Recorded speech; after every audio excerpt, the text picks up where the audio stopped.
बच्चों, मैं आज आपको कक्षा 8 रुचिरा का प्रथम पाठ सुभाषितानी पढ़ा रही हूँ। सुभाषितानी शब्द सु जमा भाषित इन दो शब्दों के मेल से बनता है। सु का अर्थ है सुंदर, मधुर तथा भाषित का अर्थ है वचन। इस तरह सुभाषित का अर्थ सुंदर या मधुर वचन है। प्रस्तुत पाठ में सूक्ति मंजरी, नीति शतक, मनुस्मृति, शिशुपाल वध, पंचतंत्र से रोचक और विचारपरक श्लोकों को संग्रहित किया गया है। आइए श्लोक के माध्यम से श्लोक का हिंदी अर्थ समझें। गुणा गुणगेषु गुणा भवन्ति ते निर्गुणं प्राप्य भवन्ति दोषा सुस्वादुतोया प्रभवन्ति नद्यः समुद्रम आसाद्य भवन्ति अपेया। हिंदी देखें, एक एक शब्द की हिंदी करके, ठीक है, ध्यान देना। गुणा मतलब गुण, गुणगेषु मतलब गुणी लोगों में, गुणा मतलब दुगने, भवन्ति मतलब होते हैं, ते निर्गुणम प्राप्य भवन्ति दोषा, ते मतलब वही गुण, ते मतलब वे गुण, निर्गुणम मतलब किसी गलत इंसान या गलत व्यक्ति के पास जाकर प्राप्त होकर, भवन्ति मतलब होते हैं, दोषा मतलब दोष, वो दोष में बदल जाते हैं। हमारे अंदर जो गुण होते हैं, हमारे अंदर जितने भी गुण हैं, अगर हम अच्छे लोगों के गुणियों के साथ में बैठते हैं तो वो दुगने हो जाते हैं, और वही गुण अगर हम किसी गलत इंसान के पास जाके बैठते हैं, निर्गुणी के पास जाके बैठते हैं, और वही गुण हमारे दोष में परिवर्तित हो जाते हैं। जैसे सुस्वाद तोया प्रभवन्ति नद्यः समुद्रम आसाद्य भवन्ति अपेया। सुस्वाद तोया, सु मतलब सुंदर, स्वादु जमा तोया, सु जमा स्वाद जमा तोया। सु मतलब सुंदर होता है, स्वादु मतलब स्वादिष्ट, तोया मतलब जल। समुद्र का जो प्रवहन्ति मतलब बहता है, नद्यः मतलब नदियों में, नदियों में जो पीने योग्य मीठा जल बहता है, समुद्रम आसाद्य भवन्ति अपेया, वही मीठा जल, समुद्र जमा आसाद्य, भवन्ति जमा अपेया, वही जो नदी का मीठा जल है, असाध्य समुद्र में जाकर के अपेय हो जाता है, पीने योग्य नहीं रहता है। जो हमारे अंदर जो गुण हैं, हम अच्छे लोगों के साथ बैठेंगे तो वो गुण दुगने हो जाते हैं, और अगर हम किसी गलत इंसान के साथ बैठते हैं, किसी निर्गुणी के साथ बैठते हैं, तो हमारे जो गुण हैं वो दोष में बदल जाते हैं। जिस प्रकार से स्वादपूर्ण पीने योग्य नदियों का जल असाध्य समुद्र में जा कर के अपेय हो जाता है। एक बार इसकी अच्छे से हिंदी हम देख लेते हैं, ध्यान से सुनिए। गुण गुणी जनों में गुण ही बने रहते हैं, वे निर्गुण दुर्गुणी व्यक्ति के पास जाकर दोष बन जाते हैं। जिस प्रकार से नदियाँ स्वादिष्ट जल वाली होती हैं, वो ही समुद्र में मिलकर अपेय या न पीने योग्य बन जाती हैं। ठीक है, अगला श्लोक देखते हैं दूसरा। साहित्य संगीत कला विहीन साक्षात पशु पुंज विषाणहीन। तृणम न खादन अभी जीवमानः तद्भाग ध्येयम परम पशूनाम। अब यहाँ पर साहित्य और संगीत और कला के बारे में बताया गया है, ध्यान से सुने। साहित्य संगीत कला विहीन, जिस इंसान के अंदर साहित्य का ज्ञान नहीं है, संगीत का ज्ञान नहीं है, कलाकारिता नहीं है, जो इन चीज़ों से हीन है। अगली पंक्ति, साक्षात पशु पुंछ विषाणहीनो। साक्षात जमा पशु, वो साक्षात क्या है? पशु है। सिर्फ क्या नहीं है उसमें? पूंछ, पुंछ मतलब पूंछ, विषाण मतलब सींग, हीन मतलब हीन। वो क्या है? वो मनुष्य पूंछ और सींगों से हीन है। तृणम न खादन अपि जीवमानः। तृण मतलब घास होता है, न मतलब नहीं, खाद मतलब खाना, और अन्न अपि और अन्न खा करके जीवित रहता है। सिर्फ अंतर क्या है? वो घास नहीं खाता है, सिर्फ अन्न खा के जीवित रहता है। तद भागधेयम परम पशु नाम। तद मतलब इसमें भाग्य जो है, परम मतलब पशु नाम, जो ये परम भाग्य किसका है, इसमें पशुओं का है। ठीक है, आइए इसकी हिंदी देखते हैं।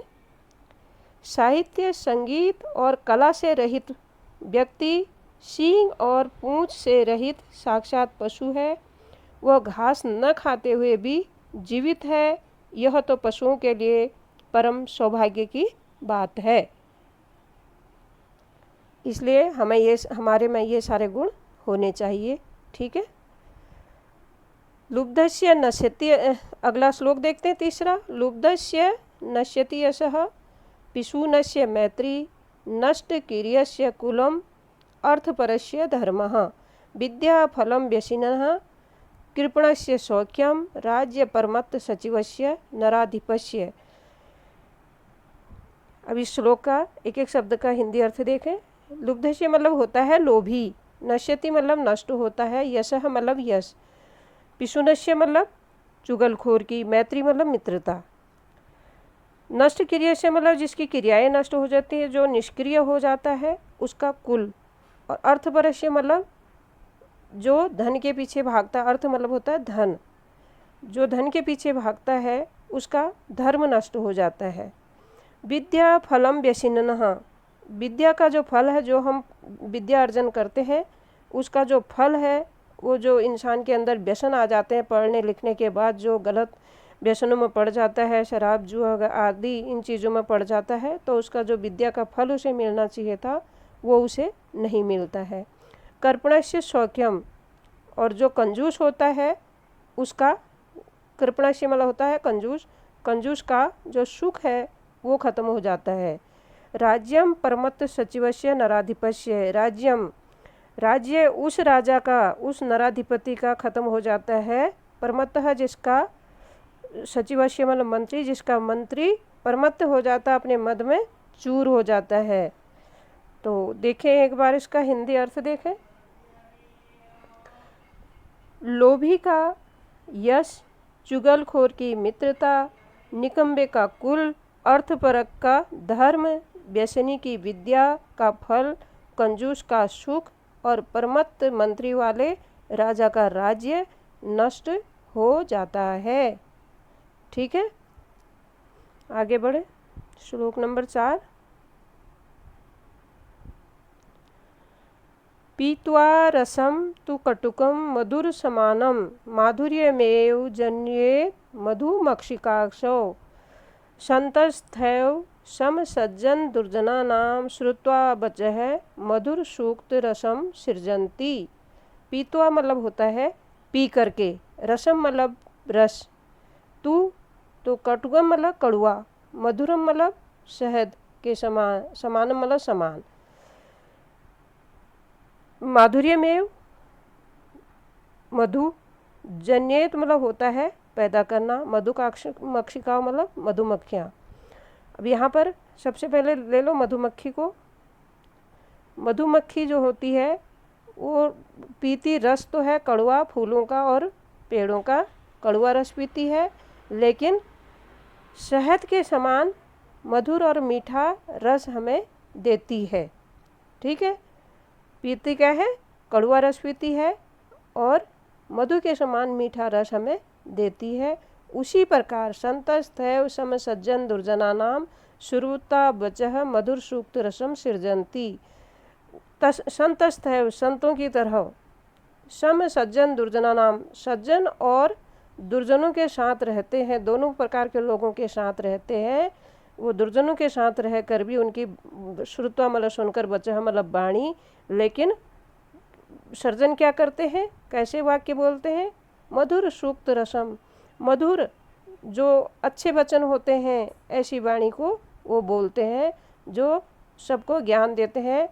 ऐसे मधुर सूक्त रस वाले वाक्यों को सज्जन लोग बोलते हैं दुर्जनों के साथ रहने के बाद भी। आइए हिंदी देखें एक बार।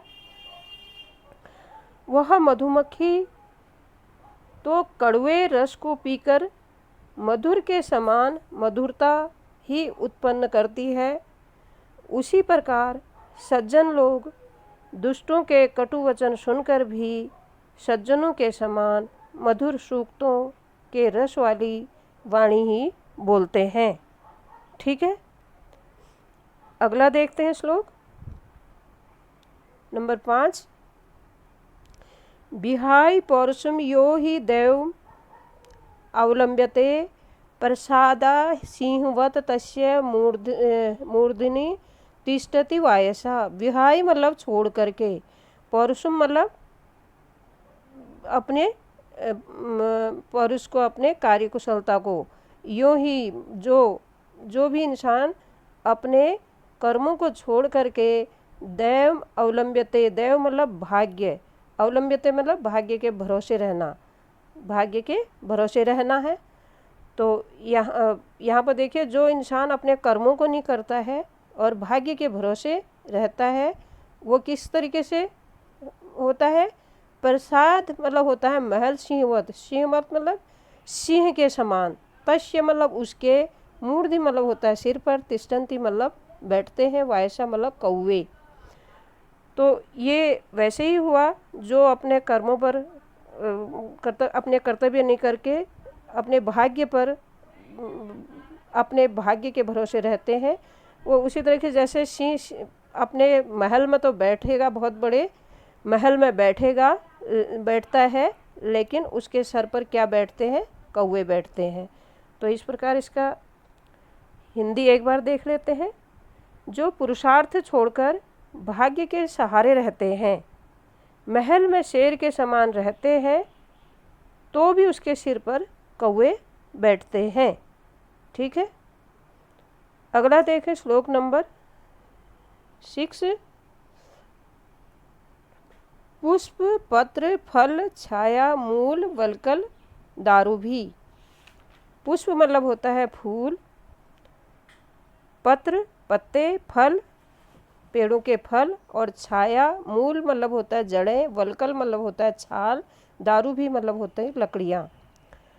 पुष्प पत्र फल छाया मूल वस्त्र और लकड़ियाँ देने वाले धन्या महिरुहा येषाम विमुखम यान्ति नार्थिना। धन्या मतलब धन्य है, महिरुहा मतलब होता है पेड़, येषाम मतलब जिनके, विमुखम मतलब विमुख नहीं होते हैं, निराश होकर वापस नहीं आते हैं, यान्ति मतलब आते हैं, ना अर्थिना जो कुछ भी मांगने के लिए जाते हैं वो निराश नहीं आते। ऐसे जो पेड़ हैं वो धन्य है, जो किसी भी इंसान को किसी भी तरीके से निराश नहीं करते हैं। कोई भी किसी चीज़ की इच्छा रखने वाले इंसान को निराश नहीं करते हैं। ऐसे जो पेड़ हैं उनको धन्य है। आइए इसकी हिंदी देखते हैं एक बार सही से। बृहत फूल पत्ते फल छाया जड़ छाल तथा लकड़ी देते हैं, पेड़ धन्य है जिनके पास जाकर याचक निराश नहीं लौटते, अर्थात वृक्ष का कोई भी भाग जो है व्यर्थ नहीं जाता। वृक्ष का हर भाग जो है हमारे लिए उपयोगी होता है। तो ऐसे जो पेड़ है वो धन्य है। ठीक है, अगला श्लोक देखते हैं 7वां। चिंतन्या ही विपदाम आदावे प्रतिक्रिया न कूप खननम युक्तम प्रदीपे दहनीनाम गृहे। चिंतनीय मतलब चिंता करनी चाहिए, विपदाम मतलब विपदा आने पर, आदावे मतलब आने पर, प्रतिक्रिया मतलब उसका जो निवारण के लिए जो भी हम काम करते हैं। न कूप खननम, न मतलब नहीं, कूप खनन मतलब कुआं खोदना, युक्तम प्रदीप्ते वहनी गृहे, प्रदीप्ते मतलब जलना, वहनी मतलब अग्नि, गृह मतलब घर में। इसका मतलब है कि विपदाओं के आने के बाद चिंता करने से विपदाएं दूर नहीं होती। मतलब विपदाएं जब आती हैं तो उनके आने के बाद अगर हम उसके निवारण के लिए सोचेंगे तो उसका कोई फ़ायदा नहीं। जैसे क्या होता है, न कूप खननम युक्तम प्रदीप्ते वहनीनाम गृह, जब घर में, गृह मतलब घर में, आग लगती है उसके बाद हम कुआं खोदते हैं तो उससे कोई फ़ायदा नहीं होता। उसी तरीके से विपदा आने के बाद चिंता करने सोचने से कोई फ़ायदा नहीं होता है। आइए हिंदी अर्थ इसका सही से देखें। विपत्ति आने पर चिंता करने से विपत्ति दूर नहीं होती। जिस प्रकार घर में आग लगने पर कुआं खोदने का कोई लाभ नहीं होता, अर्थात विपत्ति का उपाय पहले सोच लेना चाहिए, बाद में सोचने से कुछ भी नहीं होता है। तो हमें जो है सोच विचार के काम करने चाहिए। ये हमारे जो सुभाषितानी है, आपके कक्षा के अनुसार, आपके उम्र के हिसाब से आपको जो ये मीठे वचन रूपी श्लोक आपको सुनाए गए, इनको आपको ग्रहण करना चाहिए और इनका फ़ायदा आप लोगों ने उठाना चाहिए। ठीक है।